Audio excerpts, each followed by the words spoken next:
My name is Russell Reed, and I'm going to walk you through the amazing science of iridology, which is the study of the human iris to determine weaknesses in the body. It's a simple tool that allows you to see why you have the health issues you do, where you might see problems in the future, and how you can regenerate those cells and help your body heal itself. You may ask, how can I see the whole body in just the iris? Well, the reason is the same as why an acupuncturist can access the whole body through your hand, your foot, or even your ear. It's because of the holographic nature of reality. Everything in the body is interconnected, and each piece is a reflection of the whole. If you cut a hologram in two, you get not two separate halves of the object, but rather two whole, smaller objects. This is how all of reality functions, and our bodies are no exception. The science of iridology came about in the early 1800s when a young boy named Ignaz von Pixeli hurt an owl in a struggle trying to catch it. He accidentally broke the owl's leg, and after taking it in and nursing it, he noticed a small black stripe in the owl's eye. Over years, this owl stayed around after he nursed it back to health, and he noticed that the eye was healing and that black stripe was now replaced by a bunch of white stripes and a small black dot. Von Pixeli then became a surgeon, and he started to see many patients with iris patterns having to do with their illnesses. He then developed the first known iridology chart. The science was then passed down through medical doctors and naturopaths until a man named Bernard Jensen spent 75 years in the field, seeing over 300,000 patients and developing an eye chart that is much more in-depth and has been used predominantly in the field for the past 50 years. Jensen died in 2001, and the torch was passed to his close friend and fellow healer, Dr. Robert Morse, who is now one of the predominant healers in the entire world, with 50 years of clinical practice and over 200,000 patients seen. Dr. Morse has helped people heal themselves of everything under the sun, and there are many testimonials that you can find at morses.tv. I really can't overstate how much of an impact Dr. Morse has had on my life, and I consider him to be my teacher. Now, with that being said, let's take a look at the iris.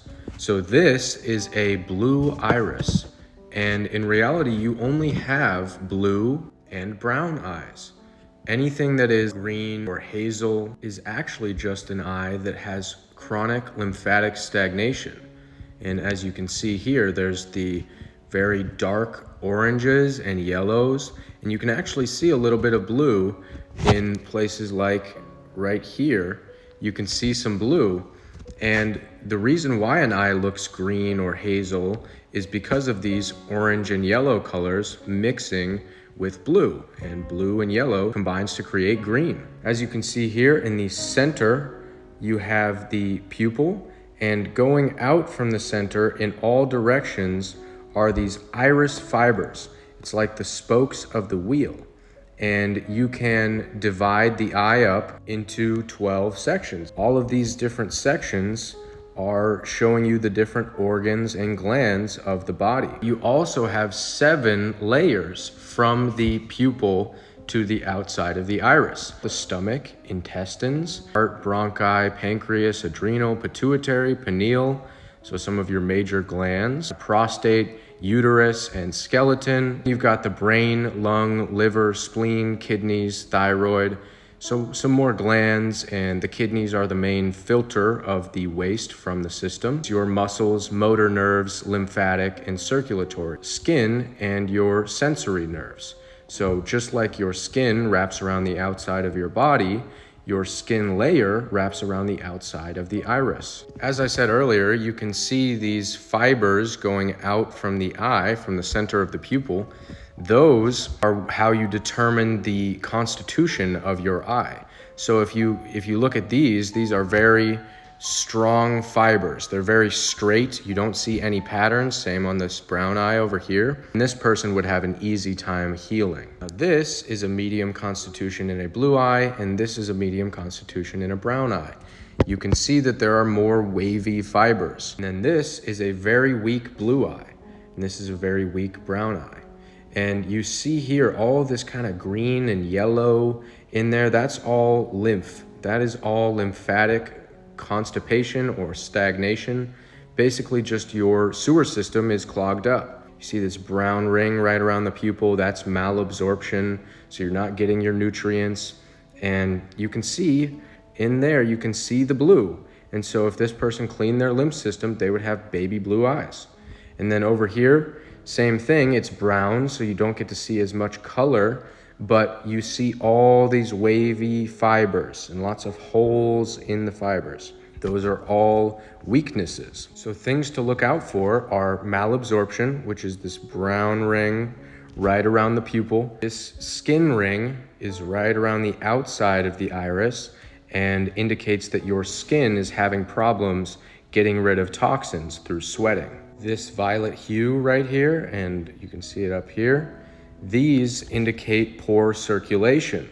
Something like this little guy, a dark spot, indicates a drug deposit. Now this could be from recreational drugs or pharmaceutical drugs. So these holes in the fibers are called lesions, lacunas, and crypts. So you've got 4 stages. Number 1 here, that is acute, and it's just a barely even noticeable difference. That's right on the surface level. Then you've got the subacute, which is a darker area, but still relatively easy to clean out.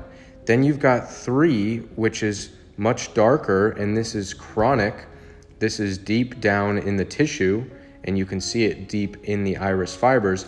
And then 4 is degenerative. So this is where you're gonna see immediate problems. You're gonna have a disease in that area, disease. Now these dark lines that come all the way out from the pupil, that is what's called a radii solaris, which is basically like a toxic tunnel through the lymph system all the way from your colon out into the rest of your body.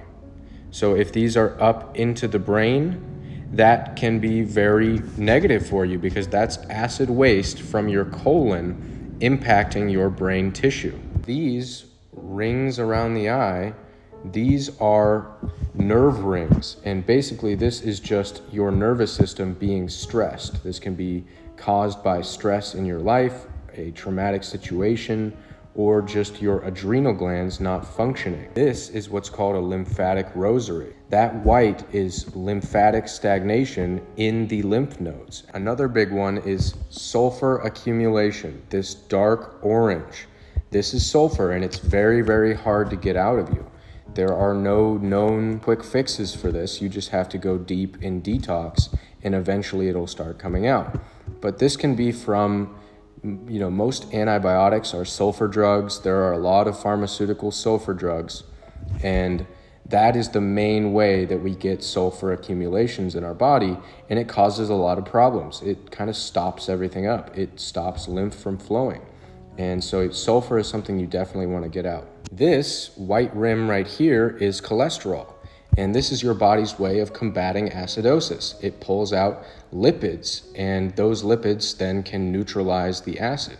But you really want to remove this because this stagnates your whole lymph system and keeps that waste in the body. And the final one I will talk about today is parathyroid weakness. So this is like weak, brittle nails, hair, connective tissue. Your parathyroid has a job in utilizing calcium, and so when it's weak, you are going to see it in the eye with these wavy fibers here, but that's going to really impact your joints, your, like I said, hair, nails, all that stuff. So you really want a strong parathyroid so you can heal and so you can regenerate.